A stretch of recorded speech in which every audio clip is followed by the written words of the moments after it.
Et on a aussi ce foutu syndrome de l'imposteur qui revient en permanence vers nous. Bonjour à tous, moi c'est Cédric et j'aimerais qu'aujourd'hui dans cette vidéo on aborde la difficulté de devenir développeur en 2025. En fait dernièrement j'ai pas mal échangé avec des développeurs juniors et il y a un constat qui est assez flagrant, c'est que ça devient très difficile de trouver une alternance, une formation ou éventuellement une première mission, un premier job.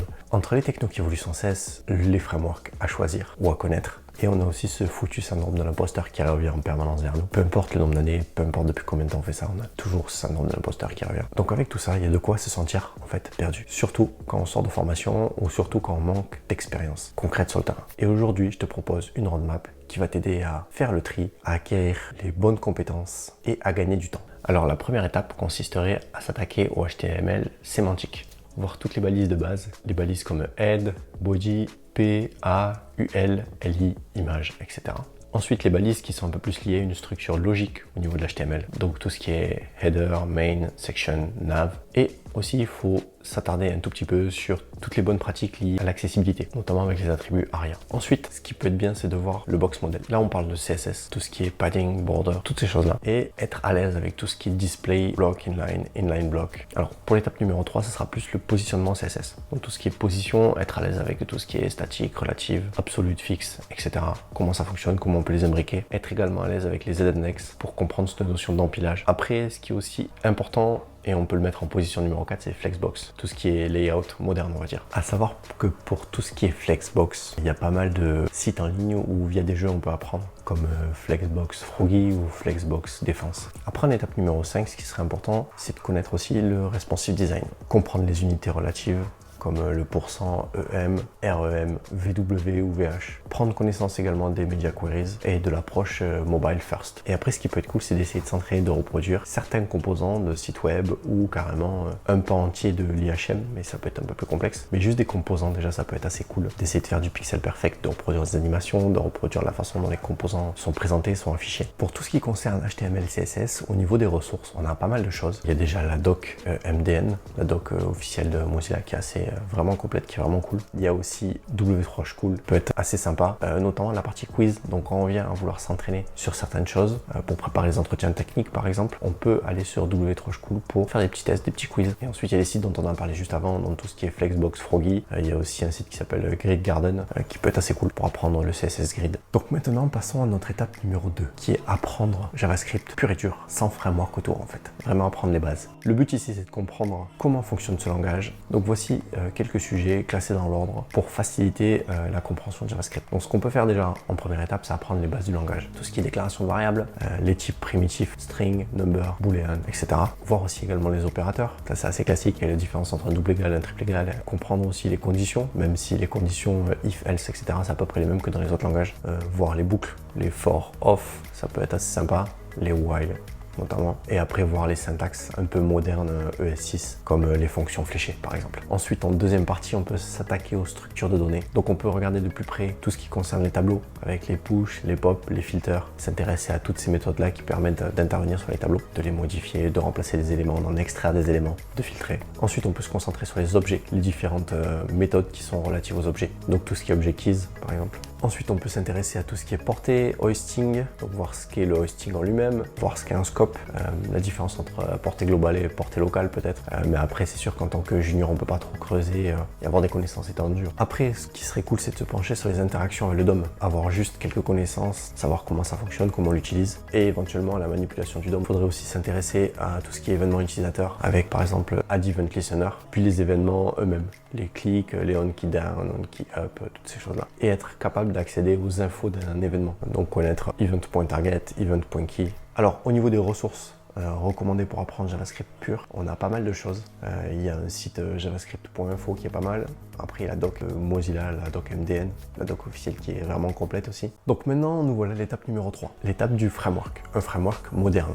On va pas parler ici de Backbone.js, Ember.js ou ce genre de choses-là. On va parler des 3 gros frameworks modernes qui occupent la majorité du marché, c'est-à-dire React, Angular et Vue. Alors, le choix du framework, il y a déjà un paquet de vidéos là-dessus. Qu'est-ce qui est mieux pour un développeur junior? On va pas vraiment l'aborder dans cette vidéo. On va partir du principe que, par exemple, on va choisir React. Donc, ce qui est important en première étape, c'est de comprendre les bases du framework. Par exemple, dans le cas de React, ce qui est important de comprendre, c'est la syntaxe JSX, par exemple.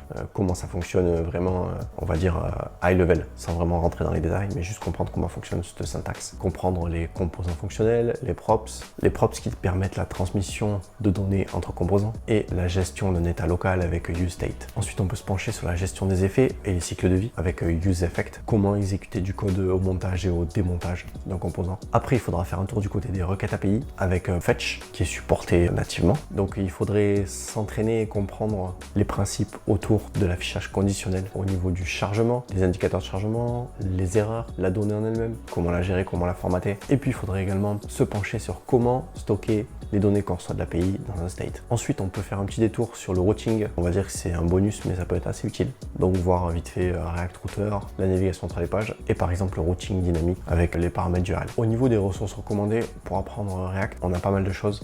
Le guide officiel qui est disponible sur react.dev est assez intéressant. Il est vraiment cool, ça permet de prendre connaissance d'énormément de sujets, de faire des petits exercices en parallèle. Donc, ça alterne les phases en fait d'apprentissage et de lecture avec du code et de l'écriture et de la réflexion pour résoudre des problèmes. À vrai dire, on manque pas trop de support en fait pour apprendre ce React et monter en compétences. Ensuite, on peut passer à l'étape compétences avancées qui peuvent être essentielles suivant les postes, mais qui sont fortement recommandées d'avoir vu au moins une fois. Donc, ce qui peut être top en première partie pour ces compétences avancées, c'est de voir TypeScript, les bases utiles en entreprise, voir les types primitifs en TypeScript, voir la différence entre type et interface, voir le typage des props, le typage des data, le typage par exemple qui est associé avec les useState quand on déclare un useState. On peut aussi voir le typage des events. Après, ce qui peut être bien aussi en étape numéro 2, c'est de voir et de se pencher sur une structure de projet, une structure d'organisation assez clean. Certes, rester assez simple, ne pas trop s'avancer dans les sujets, mais avoir une compréhension, on va dire, globale de ce qui est cool de faire en tant que développeur pro. Donc, comment découper les dossiers components,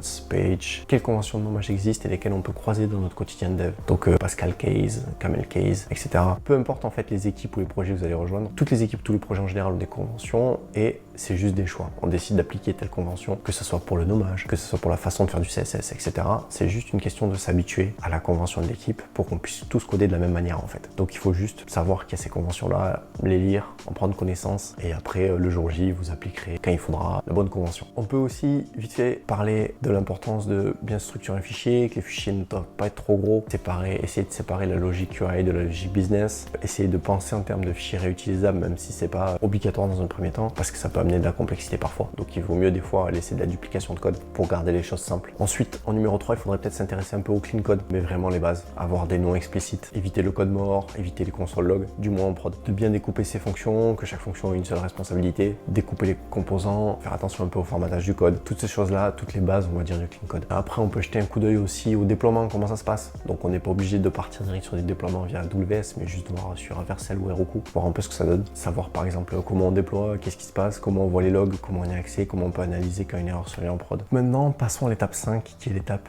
GitHub. Là, ce qu'il est important de voir dans cette étape-là, c'est comment on travaille en équipe en fait. Comment un développeur professionnel entre guillemets travaille et s'intègre dans une équipe de dev. Ce qui peut être cool pour démarrer, c'est d'apprendre déjà les commandes Git de base, donc tout ce qui est git init, git add, git commit, push, les pulls, clone, comment configurer son profil Git avec git config. On peut passer en étape numéro 2 au travail en équipe. Comment créer une branche, comment switcher de branche en branche, qu'est-ce qu'est la fusion en fait, merge, rebase, c'est quoi la différence entre les deux. Après on peut se pencher en étape 3 sur GitHub, la collaboration dans GitHub, comment pousser son code, créer une pull request, quel est le bon format. On peut s'entraîner à faire tout ça même quand on est tout seul en fait. Ensuite on peut passer en étape 4 par comment rédiger des commits professionnels entre guillemets, donc des commits courts, explicites, qui sont réguliers, contiennent pas des tonnes de changements en fait, essayer de faire des petits commits courts mais de manière régulière. Et après les conventions de nommage qu'on peut retrouver au niveau des commits. Donc l'étape numéro 6 c'est un bonus mais ça peut être assez sympa d'avoir commencé à améliorer ses connaissances sur ce sujet là. C'est tout ce qui est tester son code en fait. Donc l'objectif ici c'est d'adopter en fait une démarche qualité et montrer qu'on a une vraie maturité de professionnel. Ce qui serait bien en première étape c'est de comprendre pourquoi c'est cool de tester son code par rapport au fait de repérer les bugs tôt, de documenter éventuellement du comportement attendu, de renforcer la robustesse du code. Après en deuxième étape, ce qui serait bien, c'est de voir comment faire des tests unitaires simples. Essayer d'écrire des fonctions pures, comment les tester, quels sont les cas limites, quelles sont les valeurs attendues. Ce qui peut être cool, c'est de voir comment mettre en place un environnement de test. Alors aujourd'hui, ça va très vite. Si on prend Vitest, l'environnement de test, il ne prend pas longtemps en général à installer, à configurer. Et après, ce qu'on peut faire en bonus, en fait, c'est tester des composants UI pour voir un peu ce que ça donne. Tester une interaction utilisateur au complet, par exemple. Et en dernière étape, ce qu'on peut faire, c'est se pencher sur les tests end-to-end. C'est clairement optionnel pour un débutant, mais juste d'avoir vu un peu comment ça marche. Ça peut toujours être une bonne plus-value à mettre en avant dans un entretien. Donc comment simuler un parcours utilisateur, ça peut être une bonne première étape. Et ensuite tester la navigation et les formulaires. Et ensuite la dernière étape. Donc il faut savoir que chacune de ces étapes mériterait, je pense, une vidéo entière dédiée au sujet. Certainement que je le ferai, laissez-moi savoir dans les commentaires si ça vous intéresse ou pas. Là c'est juste, on va dire, un survol. Mais la dernière étape qui va être aussi très importante et il ne faut pas la négliger, c'est tout ce qui est portfolio, visibilité, prospection. Donc l'objectif ici c'est de se rendre visible et d'essayer de créer des opportunités, que ce soit en freelance ou en CDI, que ce soit pour un job ou pour une mission. Comment faire pour se créer ces opportunités là en fait. Je pense que la première étape essentielle c'est de se créer un portfolio. Quand on est développeur junior ou débutant, faut montrer un peu ce qu'on sait faire. Créer un portfolio simple et clair. Donc on peut par exemple partir sur une landing page avec une bio concise, des projets clés avec des screenshots éventuellement, des liens live ou des liens GitHub, et puis éventuellement un lien vers LinkedIn ou son CV au format PDF. On peut imaginer plein de choses en fait. Et déployer tout ça sur Vercel. Mais ce serait une bonne première étape. Qui peut être bien en deuxième étape, c'est d'essayer de structurer sa présence sur LinkedIn, avoir un profil complet avec une photo pro, un titre clair, un résumé engageant, ajouter les projets réalisés aussi dans les sections expérience ou projet, ça peut être top. En troisième point, je dirais que il faut essayer d'avoir une stratégie de réseau ciblé, essayer de se connecter avec d'autres devs ou des recruteurs, que ce soit en Ile-de-France ou dans votre région, mais également se connecter avec des ESN, des agences, des startups locales surtout. En tant que junior, il ne faut pas forcément négliger les ESN parce que ça peut être assez cool. Donc cette vidéo mériterait un sujet entier, comme je l'ai déjà dit, mais les ESN peuvent être un bon moyen pour un junior de faire ses preuves en fait et de monter en compétence. Ce qu'on peut faire aussi, c'est suivre les entreprises qui recrutent souvent, observer en profondeur les offres, quels sont les stacks, qu'est-ce qu'il y a au niveau du télétravail, les types de contrats. Partir d'une base où on analyse le marché, ça permet de mieux calibrer ses compétences. En fait, une fois qu'on sait que ça c'est énormément demandé sur le terrain, on peut le travailler en amont et comme ça permet d'arriver et de plus facilement créer un match entre ce qu'attend l'entreprise et votre profil. Et après, ce qui peut être cool, c'est de poster régulièrement. Donc on peut articuler son contenu autour de l'avancement au niveau des projets perso, des astuces ou des leçons apprises, éventuellement des démos ou des liens en live, même si ça peut être un peu plus compliqué, on va dire. On peut aussi apporter des réflexions perso ou des questions ouvertes à la communauté dev. Et la dernière étape qui est assez importante, c'est aussi s'entraîner aux quiz techniques, s'entraîner aux tests, s'entraîner aux questions, parce que forcément quand on est dev junior, c'est quelque chose auquel on va être confronté et c'est bien si on arrive le jour J, qu'on est à l'aise, qu'on n'est pas stressé et qu'on s'est déjà entraîné à toutes ces choses-là en fait. Ce qui peut être cool, c'est d'essayer d'alterner la pratique donc de ces quiz, de ces tests, mais également continuer à coder à côté et essayer de faire un peu de veille, de lire des choses, de lire des articles, de prendre un livre qui parle de code, par exemple comme Clean Code, et d'essayer de lire quelques pages. Tout ça, ce sont des bonnes choses à essayer de reproduire chaque semaine, même si c'est pas beaucoup d'heures. En fait, ça permet sur un objectif long terme d'avoir de bien meilleures connaissances. Donc voilà, c'est tout pour moi. J'espère que cette vidéo vous a plu. N'hésitez pas à lâcher dans les commentaires si vous voulez que je fasse des vidéos dédiées sur certains sujets, certains points. N'hésitez pas aussi à poser vos questions. Si vous avez des difficultés ou si des choses qui sont complexes ou si vous avez tout simplement des questions d'ordre général, n'hésitez pas à les partager. Ça sera tout. J'espère que cette roadmap vous plaira et je vous dis à bientôt. À la prochaine. Ciao.